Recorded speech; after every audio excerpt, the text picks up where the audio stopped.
Kuringana na Gladys Juma, muikari wa mwena uyu noria nyumba yake yaheire mwena umwe, aikari nimetekire ebu yake kuria mamuteithiriirie kuhonokia indo ciake. Mwambie nyumba imechomeka, nilianzisha nyumba ya nyuma, si mbele. Nikaenda kuita jirani, alafu nikaanza kupika nduru. Si watu walikuja.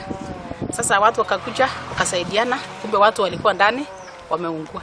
Albert Ngetich augete matina hota kuhonokia mutigaire kuona mwaki ucio ni wongererekete na gikiro kinene. Na wakati tulisikia nduru tukashindwa ni nini, alafu ikawa tukakuja kufika hapo tukaona ni manyumba ndio inaungua. Tukaambiwa kuna watu ndani lakini hakuna vile wangesaidika kwa sababu moto ilikuwa imeshakuwa kubwa kabisa. Aikari ni moretie thirikari ya kaunti ya Nakuru kumateithĩrĩria hari kuiga ngari cia guthima mwaki mwena ucio niguo guthaitira mitino teo. Tunauliza serikali ya kaunti ya Nakuru kama wanaweza tengeneza ma stations kadhaa ya kuweka fire extinguishers ili watu wasaidike kwa sababu kungekuwa na fire extinguishers hizo manyumba zingeokolewa. Mire ya area cio itwaritwo moshari-ini ya Molo. Kungi nakuo ciana ithatu iria ni Movin Nyambonyi wa ukuru wa miaka 6, Masi Nyaboke wa ukuru wa miaka 10 na Kevin Mwangi wa ukuru wa miaka 2.5 ni marakuire thutha wa kuhia ni mwaki mwena wa Narok ya Rugongo.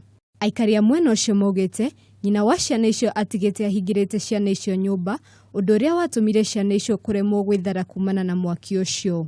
Shifo wa mwena uyu Jonathan Sadera nekirite ndeto yo mukode na oho kuria aikari gwithema na gutiga ciana itari na mundu ukumatungatira. Handu-ini ha Kameme TV, Jetawa Ngari wa Mwangi.